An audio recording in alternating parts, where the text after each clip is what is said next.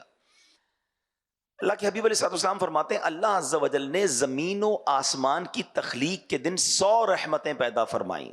اللہ نے اپنی 100 رحمتیں پیدا فرمائیں. ہر رحمت زمین و آسمان کے درمیان تہ در تہ کر کے رکھ دی گئی ہے. ان میں سے ایک رحمت زمین پر نازل ہوئی، اسی سے والدہ اپنی اولاد پر، وحشی درندے اور پرندے ایک دوسرے پر مہربان ہوتے ہیں. یہاں تک کہ گھوڑا اپنا پاؤں اپنے بچے سے دور کر لیتا ہے کہ کہیں سے چوٹ نہ لگ جائے. جتنی جانوروں میں مہربانیاں ہیں نا، رحم دلی ہے، ماں باپ میں رحم دلی ہے، دنیا میں جتنی رحم دلی ہے. آقا فرماتے ہیں اللہ کی ایک رحمت جو اس نے دنیا میں اتاری ہے نا، یہ سب اس کا مظہر ہے، یہ اس کی وجہ سے آپ دیکھ رہے ہیں. نبی پاک فرماتے ہیں جب قیامت کا دن ہوگا اللہ کریم اس رحمت کو دوسری 99 رحمتوں کے ساتھ ملا کر مکمل 100 فرما دے گا اور بروز قیامت اپنے بندوں پر رحم فرمائے گا. ایک رحمت کا یہ عالم ہے، تو جب 100 رحمتیں قیامت کے دن رب کی ہوں گی تو سوچئے پھر بندوں پر مہربانی کا عالم کیا ہوگا. بڑا کریم، بڑا مہربان. ایک بار نبی پاک علیہ السلام نے آپ کے پاس کچھ قیدی لائے گئے، صحابہ کرام بھی ساتھ تھے. تو ایک عورت کو اس کا بچہ تھوڑا بچھڑ گیا تھا، اس سے دور دوڑتے ہوئے اپنے بچے کو اس نے چمٹایا اور خوب چوما، پھر اسے دودھ پلانے لگی. ماں ہوتی ہے نا. تو نبی پاک علیہ السلام نے صحابہ سے فرمایا کہ بتاؤ یہ عورت اپنے بچے کو جہنم میں ڈال دے گی؟ تو صحابہ کہتے ہیں یا رسول اللہ ہرگز نہیں، اللہ کی قسم کبھی نہیں. اتنا پیار کرنے والی ماں کیسے بچے کو جہنم میں ڈالے گی؟ تو سرکار دو عالم علیہ السلام نے فرمایا اللہ عز و جل اپنے بندوں پر اس سے کہیں زیادہ رحم و کرم کرتا ہے جتنی یہ عورت اپنے بچے پر مہربان ہے. ایسا مہربان ہے میرا مولا. تو پھر اللہ سے محبت نہ کی جائے، اللہ کا قرب حاصل نہ کیا جائے، اسے راضی نہ کیا جائے؟ کیسے ہیں ہم کہ اللہ ہی کو ناراض کر دیتے ہیں؟ اللہ کہ وہ ہم پر اتنا مہربان. میری ماں کے دل میں محبت ڈالنے والا میرا رب ہے. میرے والد کے دل میں شفقت ڈالنے والا کون ہے؟ میرا رب ہے، اس نے ڈالا ہے. میں آپ کو مزے کی بات بتاؤں، آپ میں سے جو والدین بن گئے نا وہ میری بات جلدی سمجھ جائیں گے. جو بچہ پیدا ہوتا ہے نا، جب میں بھی پیدا ہوا ہوں گا، آپ بھی پیدا ہوئے ہوں گے، وہ بڑا فرجائل ہوتا ہے، بالکل کمزور لاغر ہے. اس کی الگ الگ خوراکیں ہیں، اس کو جناب بہت جلدی بیماری لگ جاتی ہے، اس پر بہت اس کی ٹیک کیئر کرنی پڑتی ہے. جیسے جیسے بڑا ہوتا جاتا ہے پھر زندگی کے اور معاملات چینج ہوتے چلے جاتے ہیں. بچے کے پیدا ہوتے ہی بچے کو 2 بڑے کمال کے خادم چاہیے. ہاں، ایک 24 گھنٹے کا خادم چاہیے جو اس کی گندگی بھی صاف کرے، اس کی مالش بھی کرے، اس کو ہلکی پھلکی خوراک بھی پہنچائے اور اس کے ہر رونے پر جاگ جائے، ہر تکلیف پر بے قرار ہو جائے. ایک خادم تو ایسا چاہیے اس کو. دوسرا خادم وہ چاہیے یا دوسرا سپورٹر وہ چاہیے جو اس کی ہر چیز پر خرچ کرے، جو اس کو ضرورت ہے اس پہ خرچ کرے. ڈاکٹر کے پاس لے جانا، انجیکشن لگانا، جو بھی اس کو فیڈ چاہیے اس کے لیے وہ خرچ کرے. کپڑے چاہیے، بے لباس پیدا ہوا ہے نا. میں پیدا ہوا تھا، مجھے کون سنبھالتا ہے؟ میرے رب نے میرے ماں باپ کے دل میں وہ شفقت اور مہربانی ڈالی کہ ماں بن گئی میری خادمہ. کیسی خادمہ ہوتی ہے؟ کبھی سوچا ہے اپنے ماں کو؟ مالش کر رہی ہے، کبھی تیل لگا رہی ہے. اچھا کمال یہ ہر کام پیار سے کر رہی ہے. پیسے دے کر کسی سے بھی کام کروا لیں، وہ دل سے نہیں کر رہا تو اس کو اچھا بھی نہیں لگ رہا تو میں کسی کی گندگی کیوں صاف کروں؟ 2 لاکھ روپے کا بھی خادم رکھ لیں مگر گندگی صاف کرتے اس کو برا لگے گا.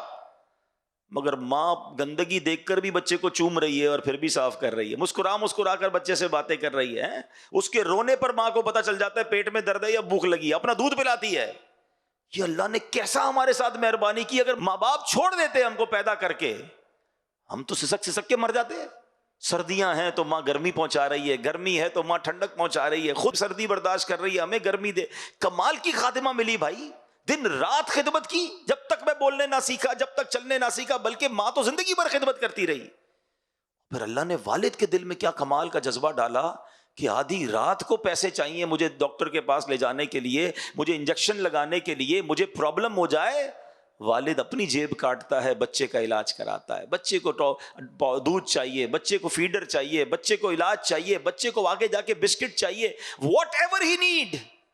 شاید والد نے اپنی کئی خواہشات کو ماری ہوں گی مگر بچے پر کبھی احسان نہیں جتایا. ہے کوئی آپ میں سے ایسا جس میں سے ہمارے ابو نے ہمیں کہا کہ بیٹا تجھے پتا ہے بچپن میں کتنا کھلایا تھا، تیرے کپڑوں کا انتظام میں نے کیا؟ وہ احسان بھی نہیں جتاتا. خوشی خوشی کر رہا ہوتا ہے اور پھر دعا بھی کرتا ہے اللہ میرے بچوں کی خیر فرما. اللہ اکبر. یہ کیا ہے؟ کبھی سوچا اپنے خرچ بھی کر کے دعائیں ہمارے لیے کر رہا ہے, دن رات فکر ہے. دنیا میں باپ وہ رشتہ ہے, یاد رکھیے گا. ہاں, دنیا میں بہت کم ایسے لوگ ہوتے ہیں جو یہ سمجھیں کہ یہ بندہ مجھ سے آگے نکل جائے, مگر باپ وہ ہوتا ہے جو ہمیشہ یہ چاہتا ہے کہ میرا بیٹا مجھ سے آگے ترقی کرے, میرا بیٹا مجھ سے زیادہ عزت والا ہو. بلکہ کہتے ہیں نا کسی کو کاندھے پہ بٹھاؤ تو کیا تمنا ہوتی ہے, جدھر تک میں دیکھ رہا ہوں یہ کاندھے پر بیٹھنے والا مجھ سے بھی آگے دیکھے. یہ والد ہوتا ہے. مگر بدقسمتی یہ ہے کہ جب یہ بوڑھا ہو جاتا ہے تو بچے اس کی قدر چھوڑ دیتے ہیں, اس کی بے عزتی کرتے ہیں, اسے تکلیف پہنچاتے ہیں. خدا کی قسم کبھی یہ مت کرنا. یہ میرے رب کی مہربانی ہے جو میں ایسی ہستیاں اس نے دی ہیں. آج دنیا میں کون کس کو پوچھتا ہے یار, کون کس کے لیے خرچ کرتا ہے؟ مگر کمال ہے یار. میں پیدا ہوا تو بے لباس تھا, میں پیدا ہوا تو کمزور تھا, میں پیدا ہوا تو کچھ نہیں کر سکتا تھا, مگر قدم قدم پر مجھ پر مہربانی کرنے کے لیے اللہ نے میری ماں اور میرے والد کے دل میں ایسی شفقت محبت ڈالی کہ ان کے لیے دنیا کا سب سے مین آدمی ہی میں تھا, حالانکہ میں کچھ نہیں تھا. اب یہاں لوگ ایسی باتیں بھی کرتے ہیں, بھائی بچے پر بعض اوقات ماں باپ اس لیے مہربانی کرتے ہیں کہ بچہ بڑا ہو کے کما کے دے گا. بھول ہے تمہاری. ارے معذور بچہ پیدا ہو جائے, ماں باپ اس کی بھی خدمت کرتے ہیں. بچے کے اندر کچھ بھی نہ ہو پھر بھی ماں باپ اس کو زندگی بھر سینے سے لگاتے ہیں. یہ بے لوث پیار ہے. مگر میں یہاں اللہ کی محبت بتا رہا ہوں کہ اللہ کی مہربانی اور رحمت دیکھیں, جس نے ایسے ماں باپ عطا کیے تو رب کی رحمت کا عالم کیا ہوگا. تو آج اب زندگی میں ایک بدلاؤ لائیے, ایک چینج لائیے. اور وہ چینج یہ ہونا چاہیے کہ ایک ہے زندگی میں عبادت کرنے کا جو ڈایا میٹر ہے نا, یہ جو انداز ہے وہ یہ ہے کہ یار نماز نہیں پڑھوں گا تو عذاب ہوگا, روزے نہیں رکھوں گا تو مار پڑے گی, جھوٹ بولوں گا تو جناب جہنم میں ڈال دیا جاؤں گا, اس لیے گناہ نہ کرنا یا اس لیے عبادت کرنا کہ سزا ملے گی. یہ ایک الگ طریقہ ہے. میں نہیں کہتا کہ یہ نہیں سوچنا چاہیے, بالکل سوچیں, لیکن اس سے اعلیٰ طریقہ پتہ ہے کیا ہے کہ بندہ اس لیے عبادت کرے کہ میں رب کو ناراض نہیں کرنا چاہتا, میں اللہ سے پیار کرتا ہوں. جس سے پیار ہو نا اس سے ناراض نہیں کرتے, جس سے پیار ہو اس کی ہر بات مانتے ہیں. آپ کو اپنے بچے سے پیار ہے, آپ بچے کی کتنی باتیں مانتے ہیں, بچے کو ناراض نہیں کرنا چاہتے. جس کو اپنی فیملی سے پیار ہے وہ فیملی کے لیے بہت بڑی بڑی قربانیاں دے رہے ہوتے ہیں. تو جس رب نے مجھے بنایا, جس کے مجھ پر اتنے احسان, جس سے بخشش لینی میں نے, جو مہربان مولا, وہ ناراض نہ ہو جائے, یہ خیال نہیں ہونا چاہیے.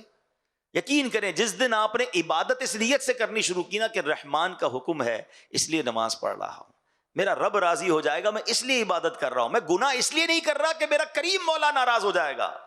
یہ جو محبت میں گناہ چھوڑنا ہے نا اور محبت میں عبادت کرنی ہے, اس کا لطف ہی اور ہے. ڈر کے عبادت کرنی ہے اور ڈر کے گناہ چھوڑنا ہے, یہ بھی میں نہیں کہتا غلط ہے. سزائیں اسی لیے بیان کی جاتی ہیں کہ بندہ گناہ کی طرف نہ جائے, اور جہنم برحق ہے, عذاب برحق ہے.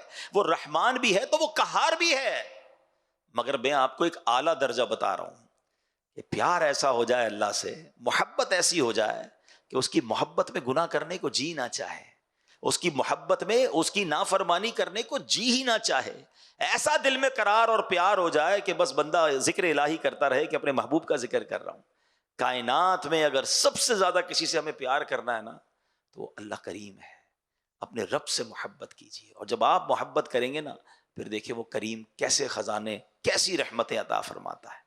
لیکن آج ایک اور بات, ڈیفینیشن آف ایمان بھی سمجھ کے جائیے. ایمان کس چیز کا نام ہے؟ خوف اور امید کے درمیان کی شے کا نام ہے. کچھ لوگ ادھر چلے جاتے ہیں, اتنے بے خوف ہو جاتے ہیں بھائی اللہ رحمان ہے, معاف کرنے والا, وہ گناہ پہ گناہ کیے جا رہے ہیں. یہ بھی غلط ہے. اور کچھ لوگ اتنے ڈر جاتے ہیں کہ میری تو بخشش ہی نہیں ہوگی, مایوس ہو جاتے ہیں.